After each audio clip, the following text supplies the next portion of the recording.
Good evening. South China Sea issues remain a serious concern, according to Philippine Foreign Affairs Undersecretary for Bilateral Relations and ASEAN Affairs, Maria Teresa Lazaro. During the opening session of the Philippines and China's 7th Bilateral Consultations Mechanism on the South China Sea in Manila, Lazaro says maritime issues do not comprise the totality of bilateral relations. However, she notes that maritime issues continue to be a serious concern for the Philippines. She says Manila is hoping that its dialogue with Beijing would prosper and lead to a peaceful West Philippine Sea and South China Sea. It is the Philippines' fervent hope that the discussions will have and would complement existing bilateral and regional dialogue platforms, contribute to preventing and properly managing incidents at the sea, building mutual trust and confidence, play a significant role in the stable and steady progress of bilateral relations, and realize a more peaceful and stable situation in the West Philippine Sea, South China Sea, which will ultimately contribute to regional peace and development. China's Vice Foreign Minister Sun Weidong says that the Philippines and China have, quote, effectively dealt with maritime differences. In January, Philippine President Bongbong Marcos and Chinese President Xi Jinping agreed to boost diplomatic channels and current dialogue mechanisms, especially on maritime concerns. China stands ready to work with the Philippines under the guidance of the important consensus between the two presidents and to deepen our communication and cooperation on maritime areas to deliver more benefits to our two peoples, to advance the development of our bilateral relations and to uphold a stability of the region. Authorities raid a sugar mill belonging to the brother of Congressman Arnie Teves in search of illegal firearms. For the details, Faith Argusino is reporting live. Faith, what's the latest on this story? Neil, authorities conducted the raid by virtue of a search warrant, according to the Philippine National Police. PNP spokesperson Jean Fajardo says the Criminal Investigation and Detection Group conducted the search operations at the HDJ Bayawan Agri-Venture Corp factory, whose president is former Negros Oriental Governor Pride Henry Teves, the brother of Negros Oriental Representative Arnoldo Teves Jr. Fajardo disclosed that an informant told the police about the hidden high-powered firearms within the property's compound, which led to the implementation of search warrants against Teves and the corporation's director and officers. She said that the police operatives confirmed the confiscation of several firearms and assorted ammunition from the suspect she did not identify. The suspects are now under police custody and would undergo inquest proceedings. According to Fajardo, the police will submit the seized guns to its Firearms and Explosives Office and check its records to see if the suspects have gun licenses and their firearms are registered in its database. Fajardo said they expect to get the full details in a few hours. That's Faith Argusino reporting live. Sugar Regulatory Administration Administrator David Tadeus Alba resigns from his post. Jean Mangaluz reports. SRA Administrator David Teves Alba has resigned from his post, said DA Deputy Spokesperson Rex Perez. Alba's resignation comes after the SRA and the DA are under suspicion of state-sponsored sugar smuggling, after Senator Risa Hontiveros flagged alleged anomalous importations. Perez said that while Alba has resigned, government officials tend to come and go depending on the pleasure of the appointing authority. We in the government come and go, depending on the pleasure also of the appointing authority. Dun sa Sugar Regulatory Administration, unfortunately, nag-resign si Administrator Alba, and I'm sure may makapalit ka agad dyan with this right now yung problem natin sa asukal. Coming from the ranks rin siguro, no? We hope in the next few days they will announce that. According to SRA board member Pablo Ascona, Alba cited health reasons for his resignation. Ascona said that a board resolution has already been passed to allow deputy administrators to carry out Alba's duties. Estopera said that the DA and the SRA will continue to collaborate to address sugar issues, as the price of sugar is still one of the drivers of inflation. While the price of sugar has gone down, Estopera said that President Ferdinand Marcos Jr. is still not satisfied with the lowered prices. The Presidential Communications Office said that upon the directive of Marcos Jr., Alba's resignation will be effective on April 15 to prepare for the appointment of his replacement. This is Jean Mangalos for INQUIRER.net. National Security Advisor Eduardo Años says the Philippines has chosen the 4 new Enhanced Defense Cooperation Agreement, or Edca sites, for its own national interests, not because it was dictated by the United States.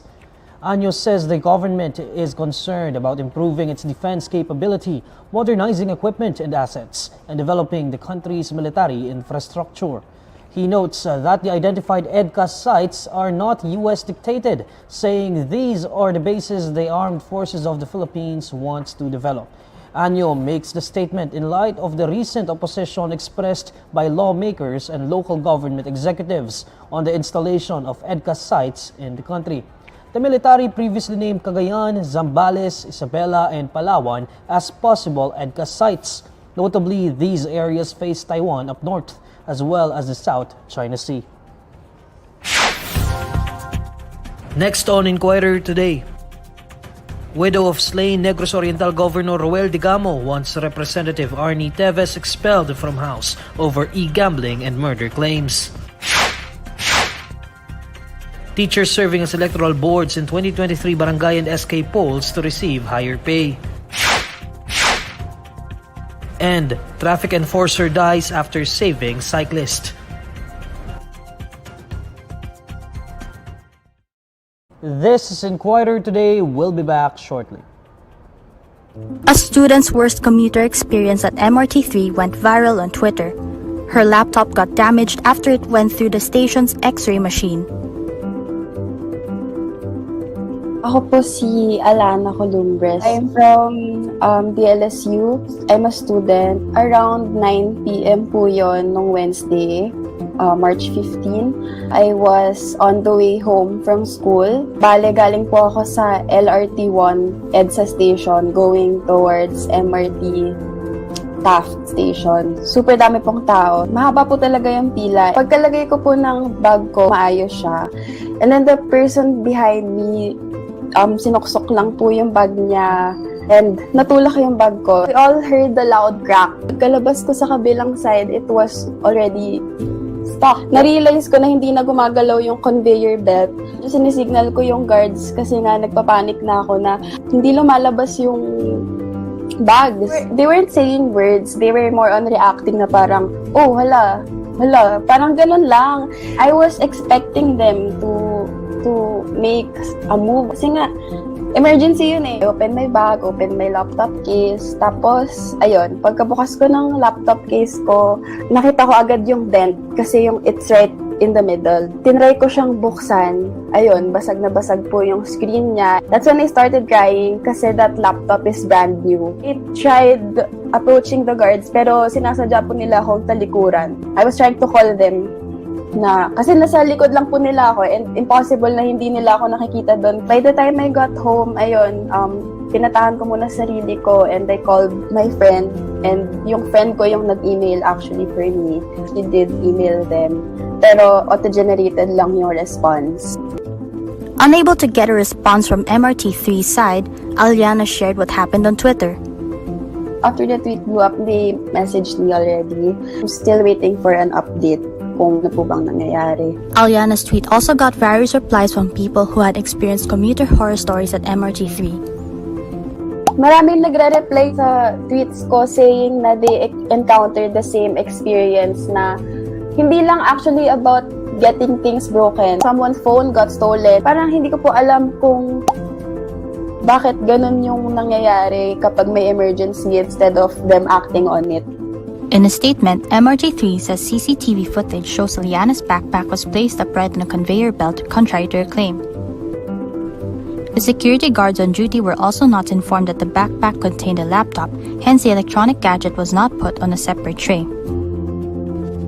MRT3 says that there was a signage bearing the policy on electronic gadgets beside the X-ray scanner, reminding passengers that the management will not be liable for any baggage losses or damages incurred while the X-ray scanner is in operation and while the passenger is inside the MRT3 premises. The MRT3 says they have already reached out to Ms. Columbres to apologize for the unfortunate incident. MRT3 also assures the public that necessary steps will be taken to improve their employees' handling of passenger complaints.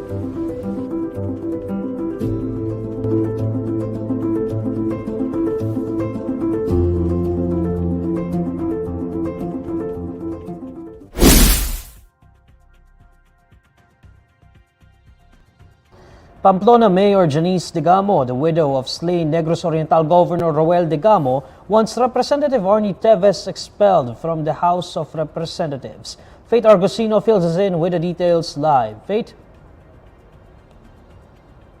Pamplona Negros Oriental Mayor Janice Degamo, wife of the deceased Governor Roel Degamo, links Representative Arnolfo Teves Jr. and his camp to the death of some 20 to 30 individuals in the province. Degamo said on Friday that she recently sent a letter asking the House of Representatives to expel Teves, who is under a 60-day suspension for refusing to return home and perform his duties.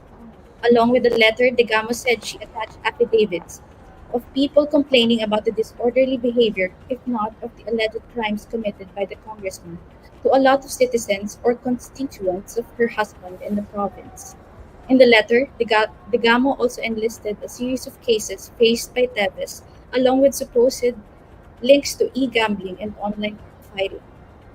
The Pamplona mayor said affidavits' details are true without elaborating. She also accused the congressman of land grabbing and murdering opponents. Meanwhile, INQUIRER.net has contacted Teves' camp regarding this claim via text message. Lawyer Ferdinand Topacio, who represents Teves, replied, and I quote, "Actually, Kong Teves is also responsible for the sinking of the Empty Princess Empress and the earthquake in Syria." End quote. In a series of Facebook videos, however, Teves denied the involvement in the governor's death and 3 other murders in 2019. Mayor Degamo insisted that publicizing the case and holding a Senate hearing would help her camp and others bring Teves and those involved to justice. Meanwhile, the Philippine National Police said that it has been receiving information from Mayor Degamo on alleged shooting incidents and killings in the province connected to the congressman, apart from his alleged involvement in the string of killings in 2019. It has also appealed to individuals who have any information regarding the alleged murders to come forward. That's it for me. Neil, back to you. That's Faith Argusino reporting live. The Commission on Elections says it will increase the allowance of teachers serving as electoral boards in the 2023 Barangay and Sangguniang Kabataan elections. According to Comelec Chair George Garcia, an electoral board chair in the Barangay and Sangguniang Kabataan elections this year will receive 10,000 pesos. This is higher than the 6,000 pesos under the existing policy. Electoral board members will receive 9,000 pesos this year from 5,000 pesos, while precinct workers will be paid 8,000 pesos from 4,000 pesos. Garcia says the Comelec is also looking into Vice President Sara Duterte's suggestion to pay in advance the allowance of teachers with poll duties. A passenger of the MRT3 finds himself in hot water after he made a bomb joke. While queuing at the Shaw Boulevard Station's baggage inspection area, the passenger made an illegal remark that prompted MRT3 security personnel to apprehend him. The man, who was not identified, was turned over to the Wakwak Police Station and detained at the Eastern Police District, Mandaluyong City Police Station Headquarters Detention Cell.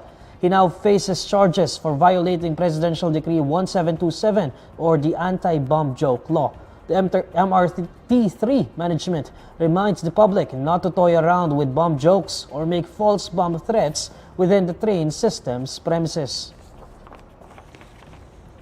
A traffic enforcer on duty was crushed to death by a 14-wheeler truck while helping pedestrians cross a street in Quezon City on March 22. The Quezon City Police District says that the enforcer, Jeffrey Antolin, was assisting pedestrians cross a Bonifacio Avenue when the truck driven by Joel Dimacali hit him. CCTV footage shows that Antolin had already signaled the vehicles to stop because people were crossing, but the truck did not slow down, hitting Antolin. The pedestrians were all safe, including the cyclist whom the victim pushed to the pavement to avoid being hit. The truck driver faces charges of reckless imprudence resulting in homicide. Alamin naman natin ang mainit na balita sa mundo ng showbiz kasama si Pauline Del Rosario ng Bandera. Pauline? Hello Neil at sa mga kabandera natin all over the universe. Heto ang latest chika. Nagsalita na ang aktres na si Yasi Pressman patungkol sa kumakalat na isyung nag-away umano sila ni Nadine Lustre. Yan ay matapos mabunyag ang real score ng kanyang kapatid na si Isa at James Reid kamakailan lang. Paglilinaw ni Yasi, walang matinding away o big issue sa pagitan nila ng kaibigang aktres. Kami po ni Nadine, okay po kami. Okay rin po yung buong pamilya namin. At syempre po, bago po ng-public ang lahat po naasikaso and private. So lahat po walang problema. And me and Nadine are cool, we're friends. We've been friends ever since we were kids. Kaya naman, lahat po, okay po. Tsaka ilang taon na rin po. Kaya, ayun, sana let's everyone be happy. Inamin din mismo ni Yasi na nagulat din siya sa ginawang jowa reveal ni Isa at James. Gulat lang din po ako, syempre. Sabay-sabay po tayo. Nung sinabi po yun sa akin recently, hinayaan ko na lang din po na mag-desisyon yung mga tao because they're old enough naman to make their own decisions na rin po. Tsaka, lahat po ng tao may choice at kung wala naman pong ibang taong pinatapakan at everybody's, not doing anything wrong. Feeling ko wala naman pong problema. Matatanda ang si Isa ang tinuturo ng mga netizen na dahilan ng breakup ni na James at Nadine noong 2020. Ngunit dinenay ito ng dalaga pati na rin ng Jadine fans. Pero sa ngayon, super happy na rin si Nadine sa piling ng kanyang French businessman boyfriend na si Christophe Barrio. At yan ang latest bandera chika natin for today. Thank you, Neil! Maraming salamat, Pauline. And these are the stories you need to know today. I'm Neil Mercado. Catch Inquirer Today live weekdays at 6 p.m. Follow INQUIRER.net on Facebook, Twitter, YouTube, TikTok, Instagram, and Reddit. For more stories, visit INQUIRER.net. Good evening.